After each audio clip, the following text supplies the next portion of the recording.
नमस्कार साथियों, आप सभी का स्वागत है आपके अपने यूट्यूब चैनल शक्ति स्टडी जीके में। आज पहली क्लास है, पहला वीडियो है और न्यू चैनल है आप लोगों के लिए। और ये चैनल बनाया गया है साथियों, आप लोग कोई से भी एग्ज़ाम्स की तैयारी कर रहे हो, जैसे UPSC, NTPC, ALP, railway, GD, SSC, CGL, 10+2, otherwise PCS हो, राजस्थान पुलिस हो, दिल्ली पुलिस हो या अदरवाइज़ उत्तर प्रदेश की पुलिस हो, कोई सी भी एग्ज़ाम्स हो, उनमें जितने भी क्वेश्चन पूछे जाते हैं, जिस जिस कैटेगरी की तैयारी की जाती है, उनके लिए हम डेली आप लोगों के लिए वीडियो लेकर के आएँगे। बट आप लोगों को हमको मोटिवेशन देने के लिए आप लोग हम हमारे चैनल को सब्सक्राइबर करना होगा, बेल आइकन को ऑन करना होगा और वीडियो को लाइक शेयर ज़रूर करना होगा। और लास्ट में क्वेश्चन को एक कमेंट भी ज़रूर करना होगा। उसमें आप लोगों को जो भी प्रॉब्लम है, जो भी परेशानी है, वो आप लोग बता सकते हो। और डिस्क्रिप्शन में आप लोगों को टेलीग्राम का लिंक मिलेगा, उसको जॉइन करने पर आपको पीडीएफ फाइल प्लस वीडियो वहाँ पर मिल जाएगा। व्हाट्सएप लिंक भी होगा डिस्क्रिप्शन में, उसको भी आप लोग जॉइन कर लीजिएगा। पहली क्लास है, पहला वीडियो है, देखते हैं कितना सपोर्ट मिलता है बहन और भाइयों से।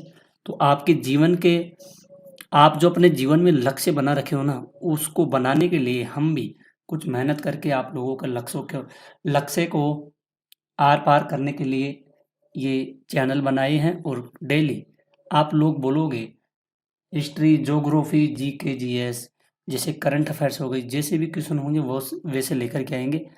ठीक है, तो आइए शुरू करते हैं बिना किसी देरी से पहले क्वेश्चन से। पहला क्वेश्चन है साथियों, राष्ट्रपति लोकसभा के सदस्यों में निम्न में कौन प्रतिनिधित्व देने के लिए नामित कर सकता है? काफी इंपॉर्टेंट क्वेश्चन है, ट्रेंडिंग क्वेश्चन होगा।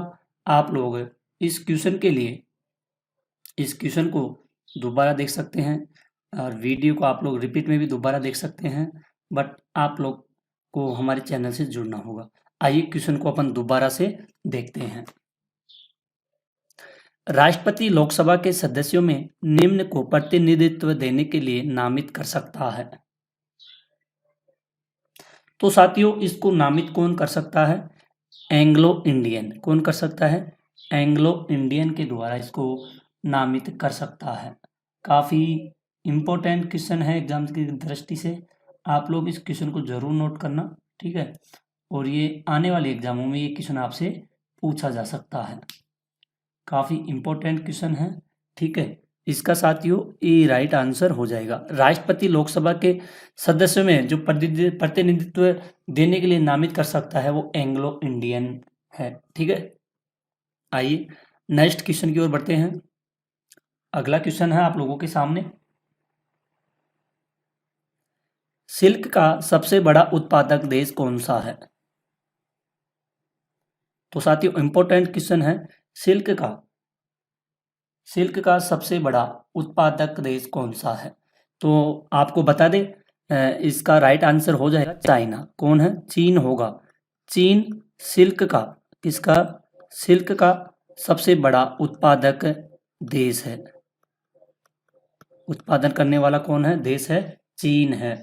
और चीन के रेशम उत्पादन में वैश्विक कच्चे रेशम उत्पादन का कितना प्रतिशत? 75%। विश्व निर्यात बाजार का 90% हिस्सा है। ठीक है, इसको आप लोग जरूर ध्यान में रखना साथियों, इसका बी राइट आंसर होगा और ये एग्जाम की दृष्टि से काफी इंपॉर्टेंट क्वेश्चन है। ठीक है, आइए अपन अगले क्वेश्चन की ओर बढ़ते हैं। मंडल कमीशन किस प्रधानमंत्री के कार्यकाल में लागू हुआ? तो साथियों इंपॉर्टेंट क्वेश्चन है। अब से पहले ये एग्जाम यूपीएससी के एग्जाम्स में पूछा गया क्वेश्चन है, तो इसको आप लोग जरूर ध्यान में रख लीजिएगा। तो आपको इस क्वेश्चन का आंसर होगा वीपी सिंह। मंडल कमीशन की सिफारिश कौन की है? ये है वीपी सिंह। इसको आइए डिस्कस से आपको समझाते हैं। वीपी सिंह यानी कि विश्वनाथ प्रताप सिंह, इनका पूरा नाम क्या है?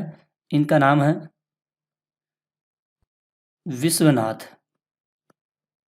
प्रताप सिंह, इनका क्या है, इनका ये नाम है। ठीक है, ये प्रधानमंत्री के कार्यकाल में लागू की गई थी। वीपी सिंह की सरकार ने सन 1990 में, कब, सन 1990 में मंडल कमीशन की सिफारिशों को लागू किया गया था, जिसके तहत सरकारी नौकरियों और शैक्षणिक संस्थाओं में ओबीसी के लिए, किसके लिए, ओबीसी के लिए कितना प्रतिशत, 27% का आरक्षण की व्यवस्था की गई थी। मंडल कमीशन की स्थापना हुई थी साथियों 1979 को मोरारजी देसाई के द्वारा। किसके द्वारा, जो मोरारजी देसाई हैं, मोरारजी देसाई के नेतृत्व वाली सरकार ने की थी। हालांकि आयोग ने अपनी रिपोर्ट इनकी रिपोर्ट की गई थी 1980 में प्रस्तुत की गई थी। वीपी सिंह की सरकार ने 1990 में सिफारिशों को लागू किया गया, जो कि एक दशक से अधिक समय बाद हुआ। ठीक है, वीपी सिंह यानी कि इसका साथियों, इसका सी राइट आंसर होगा, और ये क्वेश्चन भी काफी इंपॉर्टेंट है। आइए अगले क्वेश्चन की ओर बढ़ते हैं। नाजीवाद के संस्थापक कौन थे? तो साथियों नाजीवाद है, इसके संस्थापक कौन थे, काफी इंपॉर्टेंट क्वेश्चन है। नाजीवाद के संस्थापक कौन थे? ये थे हिटलर थे। कौन थे? हिटलर थे नाजीवाद के संस्थापक। इन्होंने, किन्होंने, हिटलर ने सन 1921 में किसके द्वारा, हिटलर के द्वारा 1921 में सोशलिस्ट जर्मन वर्कर्स पार्टी, एक पार्टी थी जर्मन वर्कर्स, ये पार्टी थी, इसका नेतृत्व किया गया। नाजीवाद की विचारधारा को स्थापित किया गया। ठीक है, और जो बाद में जर्मनी का अधिनायकवादी राजनीतिक आंदोलन भी बन गया था। ठीक है, तो ये इसके बारे में तो डिटेल है, आप लोग इसको जरूर ध्यान में रखना और आप लोग नोट भी कर सकते हैं। आइए अगले क्वेश्चन की ओर बढ़ते हैं अपन। कुतुब मीनार कहाँ है?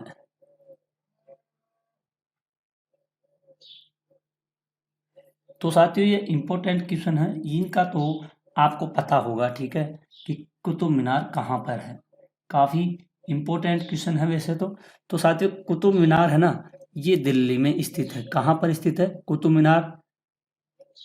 ये दिल्ली में स्थित है। ठीक है, इसका ए राइट आंसर हो जाएगा। अगला क्वेश्चन है, जंप बॉल शब्द निम्नलिखित में से किससे संबंधित है? इंपॉर्टेंट क्वेश्चन है जंप बॉल। निम्नलिखित में से साथियों ये है बास्केटबॉल से संबंधित बताया गया है जंप बॉल।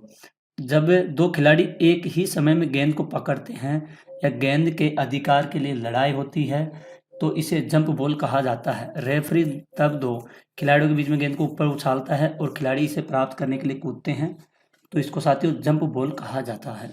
ठीक है, आइए अगले क्वेश्चन की ओर बढ़ते हैं। झाकिर हुसैन का संबंध है, तो साथियों जो जाकिर हुसैन हैं इनका संबंध किससे था? तबला से था। किससे था? तबला से संबंधित बताया गया है। भारतीय संगीत के क्षेत्र में विशेष रूप से तबला वादन है। कौन है? तबला वादन कौन है ये? इनका नाम है साथियों, काफी फेमस है, जाकिर हुसैन, तबला वादक है ये। ठीक है, महत्वपूर्ण भी है, इंपॉर्टेंट है। ये एक प्रसिद्ध तबला वादक, संगीतकार और तालवादक थे। भारत के सबसे प्रसिद्ध तबला वादकों में से एक थे जिन्होंने ग्रैमी, इनको साथियों क्या दिया गया है? इनको ग्रैमी पुरस्कार से भी नवाजा गया है। किससे? ग्रैमी पुरस्कार से। ठीक है, कई बार इनको और भी कई पुरस्कारों से इनको सम्मानित किया गया है। काफी इंपॉर्टेंट है क्वेश्चन, ध्यान में रखिएगा। अगला क्वेश्चन है, मानचित्र में पर्वत और पहाड़ को दर्शाया जाता है। तो साथियों मानचित्र है, इनमें पर्वत को और पहाड़ को दर्शाया जाता है लाल रंग में। किस रंग में दर्शाया जाता है? लाल रंग में इनको दर्शाया जाता है। ठीक है, इनको जरूर ध्यान में रखना, काफी इंपॉर्टेंट है। ठीक है, अगले क्वेश्चन की ओर बढ़ते हैं। मध्य प्रदेश में किस पार्टी की सरकार है? काफी इंपॉर्टेंट क्वेश्चन है एग्जाम की दृष्टि से। तो मध्य प्रदेश में, ठीक है, तो इसके लिए आपसे पूछा गया है, तो इसमें बीजेपी की सरकार बताई गई है मध्य प्रदेश में। काफी इंपॉर्टेंट क्वेश्चन है। ठीक है, अगले क्वेश्चन की ओर अपन बढ़ते हैं।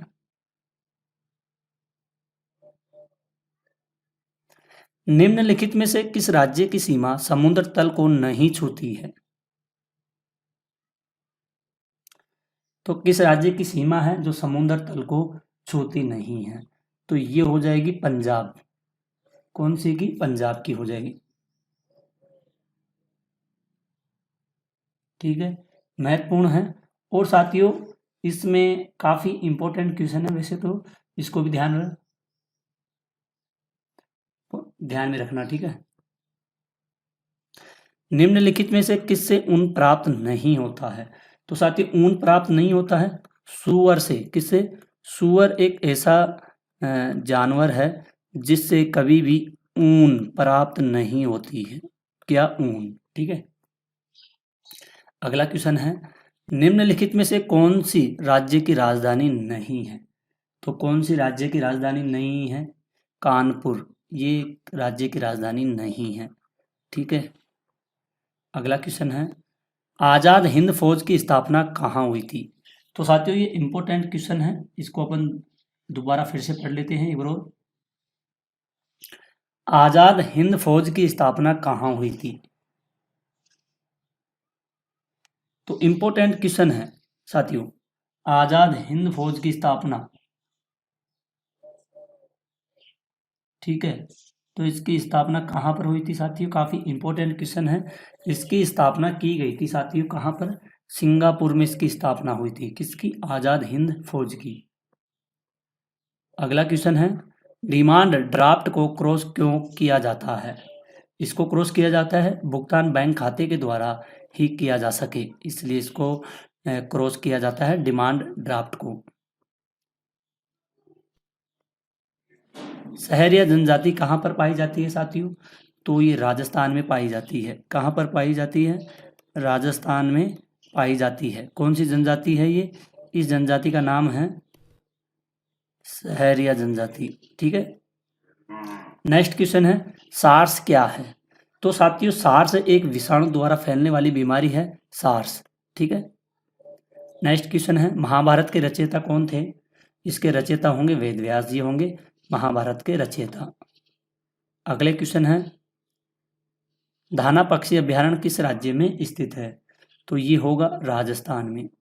ठीक है, सिंधु घाटी सभ्यता का पतन नगर है, तो इसका पतन नगर होगा लोथल। कहाँ पर होगा? लोथल में।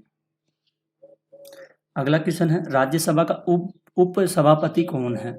किसका? राज्यसभा का श्री हरिवंश हैं राज्यसभा का उप सभापति। अगला क्वेश्चन है, निम्नलिखित में से कौन सी खरीफ की फसल है? तो मक्का होगी खरीफ की फसल। इंपॉर्टेंट क्वेश्चन है, ध्यान में रखते चलिए। बाजरे की फसल कब काटी जाती है? तो बाजरे की फसल काटी जाती है साथियों अक्टूबर से नवंबर में बाजरे की फसल काटी जाती है। ये क्वेश्चन साथियों आपके एसएससी एग्जाम्स में कई बार अधिकतर पूछे ही जाते हैं, नोट करते चलिए। दल बदल विरोधी कानून पारित हुआ था। इंपॉर्टेंट क्वेश्चन है, दल बदल विरोधी कानून पारित हुआ था।